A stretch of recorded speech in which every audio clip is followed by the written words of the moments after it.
হতে পারি নাই। এই 5ই আগস্টের প্রেক্ষাপটের পর আমরা আমাদের দলের পক্ষ থেকে আমাদের নহিমুল ইসলাম সে বাদী হয়ে মামলা করে তাকে সহ 158 জন এবং আরও অনেক আসামি ছিল। সেই মামলায় সে একজন আসামি। আপনারা জানেন যে ইতিমধ্যে সে ঢাকার 2টা মামলা খুন মামলা সে গ্রেপ্তার আছে ঢাকায়, এবং তার বিরুদ্ধে দুর্নীতি মামলা তার বিরুদ্ধে রুজু হয়েছিল, সেটা সে গ্রেপ্তার আছে। এই মামলায় আইও তদন্তকালীন সময় তার প্রাথমিক সত্যতা পাওয়ার কারণে এই মামলা তাকে সৌনাষ্টের দেওয়া হয়। গ্রেপ্তার দেখানো প্রার্থনা করে গত 5 দিন আগে, সেই মতো তাকে এই জেলখানা নিয়ে আসা হয়েছিল। আজকে বিজ্ঞ আদালতে তাকে উপস্থিত করা হলে আইও তার প্রার্থনা নিবেদন করে বিজ্ঞ আদালত শুনানির শেষে এই প্রার্থনা তাকে গ্রেপ্তার দেখানো হয়।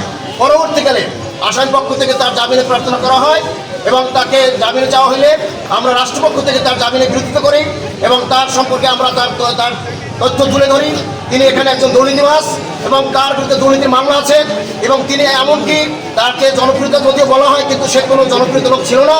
তিনি প্রত্যেকবারই যে কারচুপির মাধ্যমে তিনি এমপি হয়েছেন 2বার, যে যতটুকু নির্বাচন হয়েছে একবারে আপনারা জানেন যে তাদের দলের বিদ্রোহী প্রার্থী দেলোয়ার সাহেব তিনি এমপি হয়েছিলেন। এই গত নির্বাচনে আমির প্রার্থীতে সেখানেও তার টুকুর সাথে তিনি হেরেছেন। সুতরাং তিনি যে একজন জনপ্রিয় লোক এই কথা তো বলার কোনো সুযোগ নাই। তার দুর্নীতিতে এই বগুড়া মানুষ লজ্জিত, তার কারণে আজকে বগুড়া মানুষ মুখ দেখাতে পারছে না।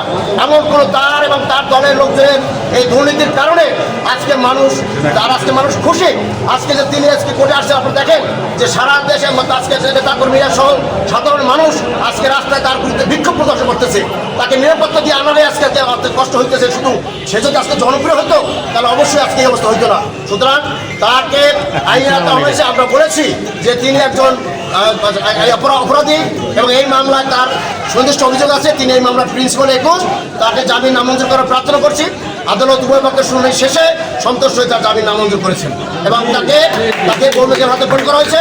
আমরা এরপরে তার বিরুদ্ধে আর অন্য কী অপরাধ আছে সেই ব্যাপারে আমরা পরবর্তীকালে রাষ্ট্রের যে পদক্ষেপ নেওয়া দরকার সেটা আমরা নেব।